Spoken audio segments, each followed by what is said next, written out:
Les deux autres là, je ne les connais pas, mais étant du Sud Kivu, étant fils de ces pays comme toi et moi, je suis habitué, comme disait un savant néerlandais qui disait, je suis un humain et rien de questions humaines ne m'échappe. Je suis un Congolais et des habitudes de certains Congolais ne m'échappent pas. Donc il fait partie de ces Congolais qui, en mal de positionnement, trouvent mieux de se trouver à l'aise avec l'extérieur qu'avec ses frères. Ça, il n'est pas le seul, c'est ça, ce qui étonne. Non, il n'est pas le seul, c'est une petite minorité. Une petite minorité, tu as parlé de Détroit. Tu as parlé de Détroit. Et la nation congolaise est composée les statistiques faisant défaut, on va jusqu'à dire 120 millions. Donc, c'est une... pratiquement machezaté, quoi. Machezaté. Alors, devant cela, ce qui est intéressant, c'est la résilience dont tu as parlé. La résilience. Ça signifie quoi la résilience? C'est la capacité d'un peuple, c'est la capacité d'un système, en théorie systémique ou en théorie anthropologique, ou même en théorie biologique, c'est la capacité d'un organe à répondre aux attaques extérieures. Et donc, la capacité, la chance que nous avons, c'est que chaque fois que ce genre de velléité arrive et le monde extérieur s'étonne, le peuple congolais devient un. Cette fois-ci, la donne semble ne pas être la même, parce que l'actualité oblige. L'Union européenne a signé un certain nombre d'accords sur les ressources naturelles, notamment la gestion des ressources naturelles avec le Rwanda, et ce qui a étonné plus d'un. On a vu sur la toile un député européen s'interroger sur l'opportunité de cet accord. Ne voyez-vous pas que le complot est beaucoup plus grand que ça? Ce n'est plus le Rwanda seul, c'est apparemment une bonne partie du monde entier qui se retrouve en face de la République démocratique du Congo pour faire la guerre. Tout naturellement, le chef de l'État l'a dit, beaucoup d'autres acteurs politiques l'ont dit. Je sais que toi aussi tu le sais, en tout cas moi je le sais. Et hier en rentrant, j'arrive à la maison, j'ai suivi dans les réseaux sociaux la délégation américaine qui voulait faire une réunion, je crois, en Belgique.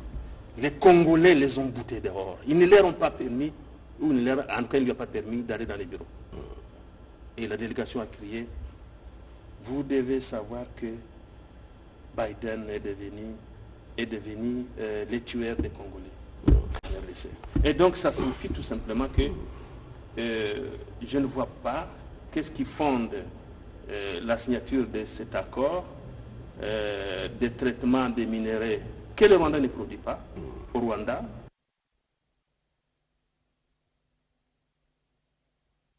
À l'avantage de l'Union européenne. C'est tout simplement une manière de dire restez là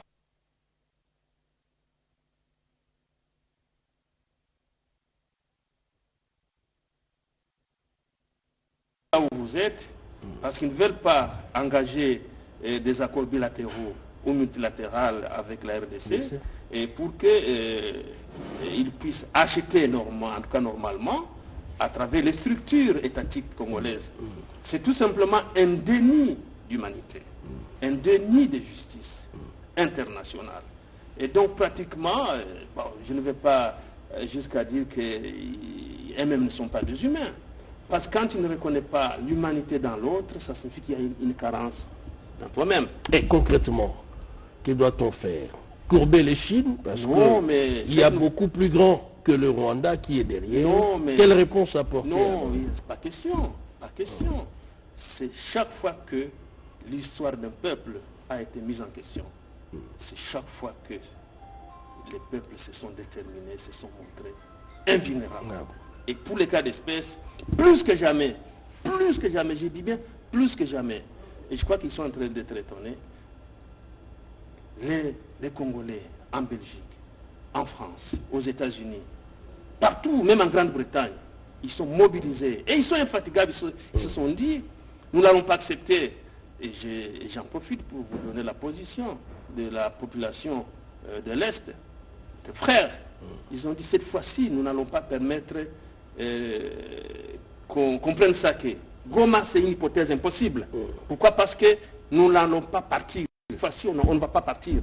Ça signifie que la résilience, qui est un facteur commun, un facteur utile, plus déterminant, fera que, et fait qu'aujourd'hui, la communauté internationale, hier comme aujourd'hui, et même demain, ne va pas... Nous parlons un peu en termes de réponse, parce que maintenant, la problématique se situe de nouveau.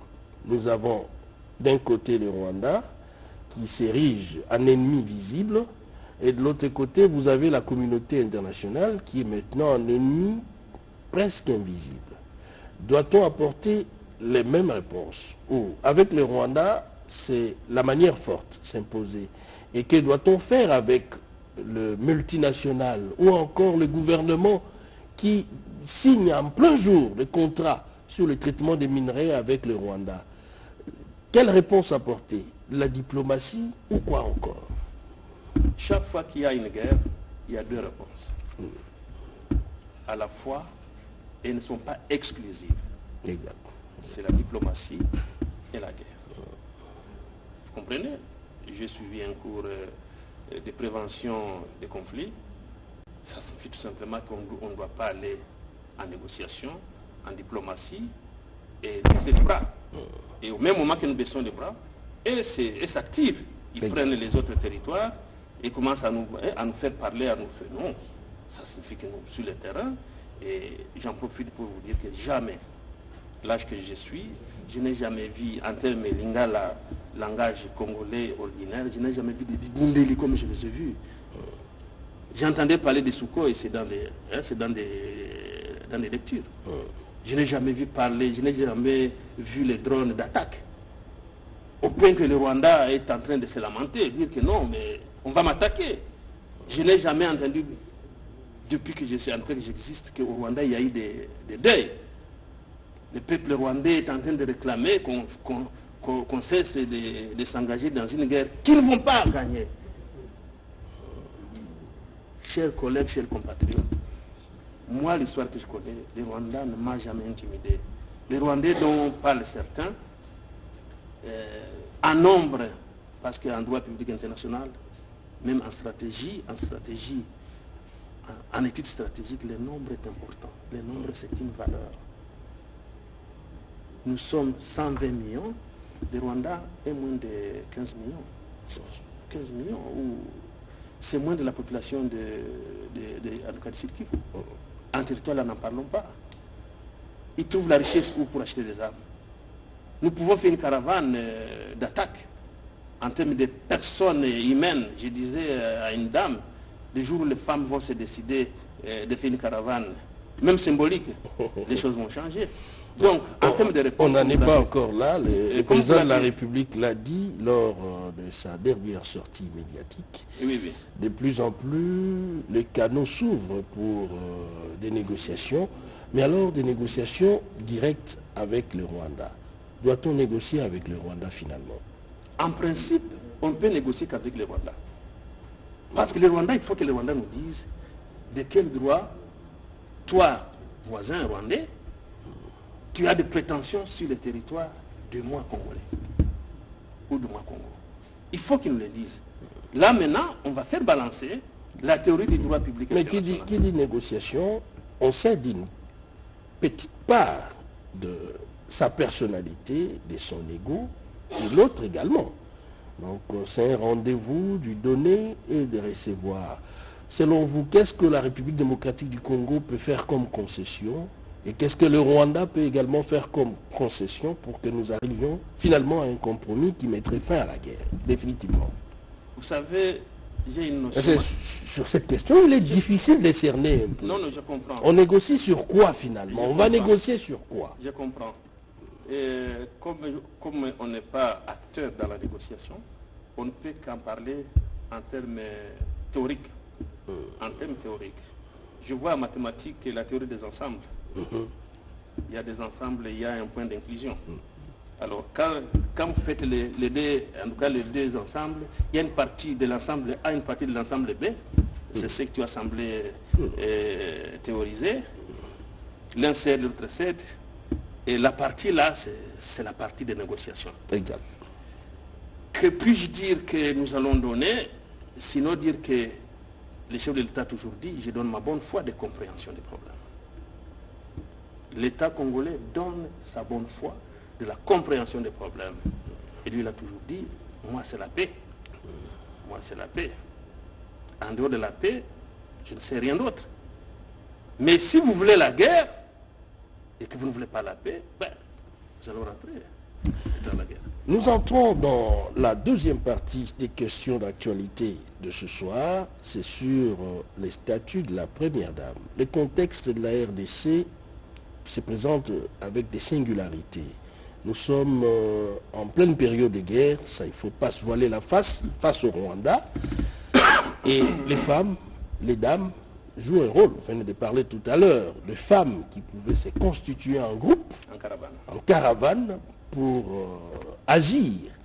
Mais en RDC, nous avons la première dame également qui est, si pas en première ligne, mais du moins en première loge dans ces combats. En tant que libre penseur, peut-on dire que le statut de première dame ou de la première dame a évolué? Parce qu'à l'époque, c'était plus de femmes de l'ombre qui accompagnaient singulièrement les volets social de la vision de leur mari, époux, président de la République. Mais de plus en plus, les premières dames, en dehors de leur organisation, sur l'échelle africaine, sortent de l'ombre. Qu'est-ce qui explique cet état de choses? J'y vais par une théorie qu'on appelle en analyse en sciences sociales la théorie dynamique, de la dynamique sociale. Et cette théorie nous renseigne en termes de formation que l'Afrique se caractérise par des agressions continuelles. Et à un certain moment, les maris de première dame, qui sont les chefs d'État, nos compatriotes, se retrouvent au fond, au front.